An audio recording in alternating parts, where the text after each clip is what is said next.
Welcome to Things You Don't Know. 1968 was one of the most stressful years in American and world history. Events included the assassination of Dr. Martin Luther King and Senator Robert Kennedy, the Tet Offensive in Vietnam, and the invasion of Czechoslovakia following attempts at democratizing the communist regime in that country. This podcast is going to be looking at a very specific kind of incident that happened, a spy mishap that almost or possibly could have started a second Asian armed conflict. Specifically, what we're talking about here and the focus is on what has become known as the Pueblo Incident. During this period, South Korea was in a period of political and economic transformation. With the help of the United Nations and having staved off a communist takeover 15 years earlier, the nation was fighting side by side with the United States, Australia, New Zealand, and the Philippines in an attempt to save South Vietnam from a similar fate. Its economy was undergoing a rapid expansion. This was called the Miracle on the Han, referring to the main river. For an analysis of South Korea's efforts to promote peace throughout Asia, please check out our podcasts on Vietnamese peace plans or my book, Dodging Success for 7 Years, available on Amazon. Later on, we are going to present on our sister website, History Twists, what could have happened if there had been another war. Korea's economic development was due to the brilliance of its president, Park Chung-hee, during his period as a democratically elected leader and during his period as head of a military junta. While allowing and encouraging low taxes and free enterprise, President Park promoted social justice and a level economic playing field through a corporatist system. This approach fostered cooperation along political, labor, industrial, and governmental lines, resulting in an economic resurgence. The economic development of the South drew the ire of Kim Il-sung, the so-called great leader of North Korea. It's very important to understand the background of the capture of the Pueblo. An excellent synopsis of the Pueblo incident is presented in the online Encyclopedia Britannica. Now, the Pueblo had been built in the 1940s. It was ordered to Japan and arrived at Yokosuka under the command of Commander Lloyd M. Butcher. On January 5th, 1968, Butcher moved his vessel south to Saebiso, South Korea. With the Vietnam War raging in the South, he received orders to pass through the Tsushima Strait and conduct a signals intelligence mission off the coast of North Korea. While in the Sea of Japan, Pueblo was also to assess Soviet naval activity. Putting to sea on January the 11th, Pueblo passed through the straits and endeavored to avoid detection. This included maintaining radio silence. Though North Korea claimed a 50-mile limit for its territorial waters, this was not recognized internationally, and Pueblo was developed and directed to operate outside the standard 12-mile limit. As an added element of safety, Booker directed his subordinates to maintain Pueblo 13 miles off the coast. On the evening of January 20th, while stationed off Myeongdo, Pueblo was sighted by a North Korean SO-1 class sub-chaser. Passing in the twilight at a range of around 4,000 yards, the vessel showed no outward interest in the American ship. Departing the area, Bucher sailed south towards Wonsan. Arriving at Wonsan, South Korea on the morning of January the 22nd, Pueblo commenced operations. Around noon, two North Korean trawlers approached Pueblo.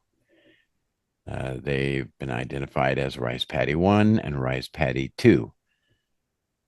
They were similar in design to Soviet Lentra class intelligence trawlers. While no signals were exchanged, Bucher understood that his vessel was being observed and ordered a message sent to Rear Admiral Frank Johnson, Commander, Naval Forces, Japan, stating that his vessel had been discovered. Due to transmission difficulties and atmospheric conditions, the message was not sent till the next day. Throughout the trawler's visual inspection, Pueblo flew the international flag for hydrographic operations. Around 4 p.m., the trawlers left the area. That night, Pueblo's radar showed 18 vessels operating in its vicinity.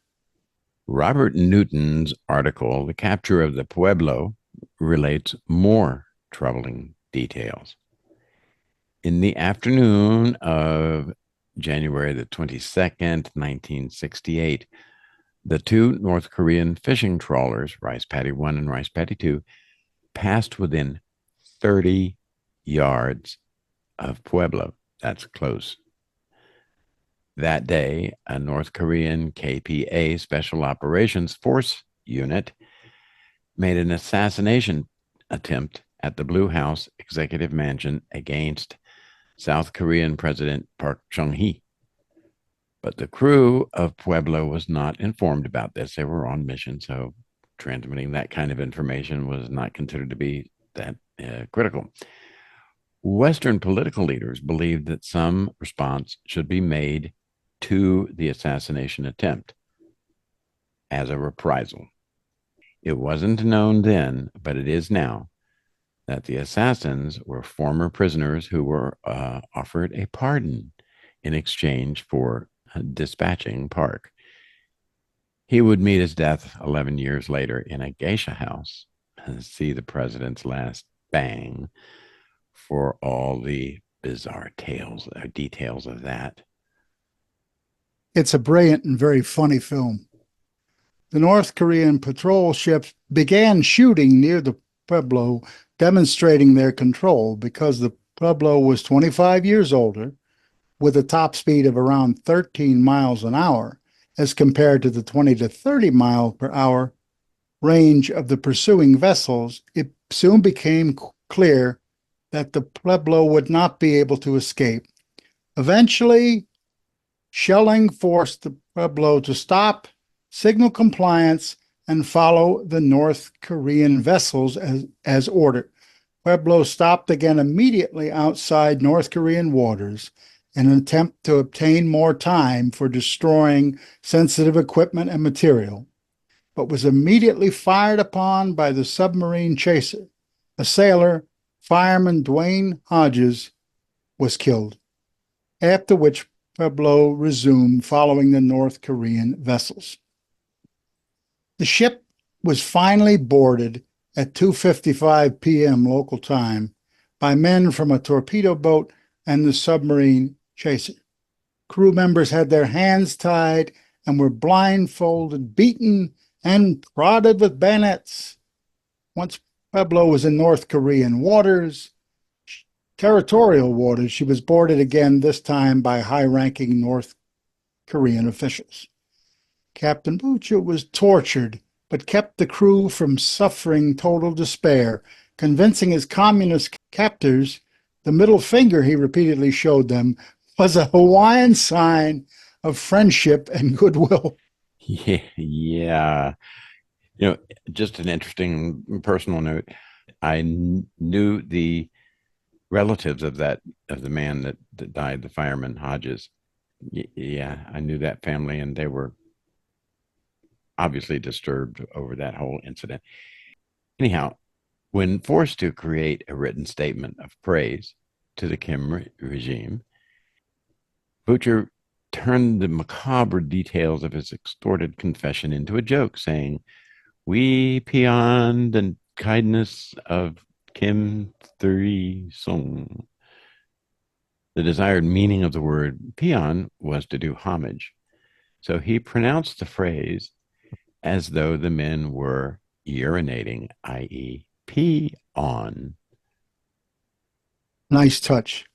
This act of defiance, in literally and figuratively giving the finger to the North Koreans, won the captain the lifelong friendship of philosopher Ayn Rand. See our Oscar de Grouch podcast to learn more about her, who, despite her strict atheism, attended a banquet in his honor at a Mormon meeting house upon his return. Later on, Rand advocated through her column against any punishment for the Pueblo's crew, referring to them as, quote, men of honor in the best American tradition, worthy of respect for refusing to crawl to mindless thugs. Despite being polar opposites in almost every way, Rand and Butcher remained close friends until her death in 1982. B.R. Myers, I've mentioned him before, in his wonderful book, The Cleanest Race, A History of North Korean Propaganda, mentions that they have a great deal to say about the seizure of the Pueblo. The North Koreans had what he called a mixture of fear and morbid curiosity about their captured guests, whom they almost considered a different species. To quote Myers' quote concerning the North Korean, the Americans engage in every kind of animalistic behavior, from homosexuality to refusing to bathe. The ship must be repeatedly deloused and sprayed to give the people of North Korea relief from the awful stink. These American bastards are an entirely different type of creature, a unique species totally inferior to the racially pure, naturally kind followers of the great leader that live in the Democratic People's Republic of Korea as the happiest people on earth. Oh, I've got to make a quick observation about this stink issue. I believe the North Koreans said the bit about Americans stinking in response to multiple comments from American soldiers concerning the fact that Americans could smell North Koreans in the field. And this was a kind of early warning system. The point here is that every culture has a distinctive smell. It does not mean another culture is inferior or that they are not clean. It has to do with diet and that sort of things. And, you know, the other issues that they brought up about homosexuality and refusing to bathe and that sort of thing, you know, that was just spice to add up to their entire thing. Interesting. But anyhow, I had to interrupt you. Sorry. Getting back to our references, hawks in the Congress wanted President Johnson to do anything possible to secure the sailors' release, even if it might mean a second Asian war, while the Vietnamese War was at its height. There was dissent among government officials in the United States regarding the nation's response to the situation. Congressman Mendel Rivers suggested that President Johnson issue an ultimatum for the return of Pueblo under penalty of nuclear attack. While Senator Gail McGee said that the United States should wait for more information and not make spasmodic responses to aggravating incidents. According to Horace Busby, a special assistant to President Johnson, the president's reaction to the hostage taking was to work very hard here to keep down any demands for retaliation or other attacks upon North Koreans, worried that rhetoric might result in the hostages being killed and not unjustified concern. On Wednesday, January 24th, 1968, the day following the incident, after extensive cabinet meetings, Washington decided that its initial response should be to one, deploy air and naval forces to the immediate area. Second, to make reconnaissance flights over the location of the Pueblo. Three, to call up military reserves and extend terms of military service, something all soldiers really loved to hear. I'm being sarcastic. Four, to protest the incident within the framework of the United Nations. And fifth, President Johnson was asked to personally cable Soviet Premier Alexei Kosygin. The Johnson administration also considered a blockade of North Korean ports, airstrikes on military targets, and an attack across the demilitarized zone separating the two Koreas. Ironically, support for military action by the United States allies in Korea was far greater than for the conflict in Vietnam. British Prime Minister Harold Wilson, Canadian Prime Minister Pierre Trudeau, and even French President Charles de Gaulle offered air support, Navy forces for like a Cuban style blockade of the North, and even combat troops to support South Korea. What a mess. Look at our Vietnam Peace podcast to analyze the attitudes of other nations to the Vietnam War that I've mentioned. Already exhausted by Vietnam and racial tension throughout the country, President Johnson certainly did not want another war, but he would not be labeled a weakling by not doing anything. Some other solution had to be found immediately, but what? Diplomats with experience in negotiating with the North Koreans explained that, unrealistic as it might be, some way of allowing the North Koreans to save face and present their compromise as a psychological victory for them needed to be found. Indeed. Erickson and George Newman, the deputy chief of mission in Seoul, wrote a telegram for the State Department in February 1968, predicting how the negotiations would play out. He said, what we said in effect was this: if you're going to do this thing at Panmunjom, and if your sole objective is to get the crew back, you will be playing into North Korea's hands, and the negotiations will follow a clear and inevitable path. You're going to be asked to sign a document that the North Koreans will have drafted. They will brook no changes. It will set forth their point of view and require you to confess to everything they accuse you of.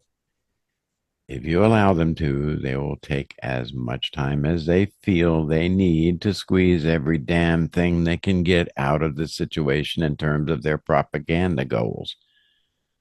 And they will try to exploit this situation to drive a wedge between the U.S. and the ROK, Republic of Korea. Then when they feel they have accomplished all they can, and when they have agreed to sign their document of confession and apology, they will return the crew. They will not return the ship. This is the way it's going to be, because this is the way it has always been. Following up an apology, a written admission by the U.S. that Pueblo had been spying, which by that time everyone knew, and an assurance that the U.S. would not spy in the future, a blatant lie, the North Korean government decided to release the 82 remaining crew members, although the written apology was preceded by an oral statement that it was done only to secure the release. On December 23rd, 1968, the crew was taken by buses to the North Korean demilitarized zone, the DMZ there, the border with South Korea, and crossing at the, quote, bridge of no return, carrying with them the body of fireman Dwayne Hodges, who was killed during the capture, as we have already mentioned. Exactly 11 months after being taken prisoner, the captain led the long line of crewmen, followed at the end by the executive officer, Lieutenant Ed Murphy, the last man to cross the bridge. I just can't believe it that this obviously phony apology was all it took to avert a war. Thank goodness these brave men were allowed to resume their careers in and out of the military. I think it reminds us that the most important, the most ordinary events can lead to and can thankfully sometimes avert great crises. The more I study different eras of history and different nations, the more I discover this. It will be very intriguing on the History Twist podcast to plan how the war scenario could have worked out. Yeah, that's going to be an interesting speculation, I think. And I would encourage you to join us for that. It should be quite interesting, actually, because there are a number of things that could have happened differently, and we'll pick one of the more likely divergences and ride that pony, and we'll take you on a very interesting trip. Promise. The next issue, getting back to where we are, was the status of the sailors. Between Rand on the right and James Baldwin on the left, some strong minded people in the community wanted to see these men go free. The Secretary of the Navy personally quashed any disciplinary court martials on the grounds that these men have suffered enough. There was some opposition to this. Some people thought there should have been greater resistance or even an effort to scuttle the ship. The allies of the U.S. in Asia, particularly Japan and South Korea, were obviously concerned, but supported the U.S.'s efforts to get their men back. I know there were some people around Park who wanted to restart the Korean War, and thankfully, cooler heads prevailed. The United Nations, under UTAT, tried to get involved, made repeated calls in the General Assembly for North Korea to release the crew and the ship. I think the Secretary General thought he could negotiate as he'd helped during the Cuban Missile Crisis. But that situation remained tense until the crew's release. As we've said, the crew was released 2 days before Christmas, 1968, after 11 months in captivity. The ship, however, remained in North Korean hands, and it's now a museum in Pyongyang, the capital. They call it the Communist Disney World. Yeah. So the long-term impact here, the Pueblo incident had lasting impacts on U.S. and international intelligence operations and led to changes in how such missions were conducted. It also underscored the complexities of U.S. North Korea relations, which remain fraught to this day. The Pueblo incident in 1968 led to, as I said, very significant changes in U.S. intelligence gathering practices. The capture of the USS Pueblo by North Korea highlighted vulnerabilities and prompted a reevaluation of intelligence operations. Some of the key changes included stricter protocols. Intelligence missions were scrutinized more rigorously with stricter operational protocols to avoid capture and compromise. Improved communications. Efforts were made to enhance secure communications between intelligence gathering vessels and their command centers to ensure timely updates and responses in case of emergencies. Some technological advancements. Signal intelligence was used. The incident underscored the need for more sophisticated and secure signal intelligence capabilities.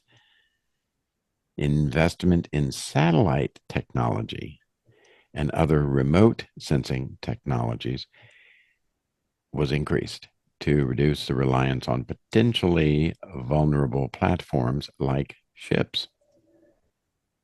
There was a shift towards using aircraft and later unmanned aerial vehicles for intelligence gathering. These platforms could operate at higher altitudes and were less susceptible to capture. Let me interject here if I could. The idea of aerial spying has certainly caught on. I'm sure many will remember last year the Chinese spy balloon the United States shot down. I got to say that the connectedness seems to me to be clear evidence of the efficacy of boots on the ground history, which you've heard us mention several times. To continue with some of the changes to spying and data collection, there was a much greater emphasis on crew training, enhanced programs for intelligence personnel, emphasizing protocols for avoiding capture and handling potential confrontations. Procedures for destroying sensitive material in the event of potential capture were improved to prevent adversaries from obtaining valuable intelligence. Yeah, and those things were really important to do. In addition, international agreements occurred. The incident prompted the U.S. to push for international agreements that would protect intelligence gathering operations and personnel, though with limited success. I mean, think about it. You're going to try and get people to agree to us spying and them spying on us. Okay, interesting. We know it goes on, but it's one of those things. It's sub rosa, under the veil. We don't talk about it. Some legal frameworks for governing intelligence operations were revisited to ensure compliance with international law while maximizing operational security. There were a great many propaganda operations designed to reassure Asian allies, particularly the South Koreans, who had 300,000 soldiers fighting with us in Vietnam at that time. There was a greater emphasis on information security, measures to secure sensitive information and prevent its exploitation by adversaries were enhanced.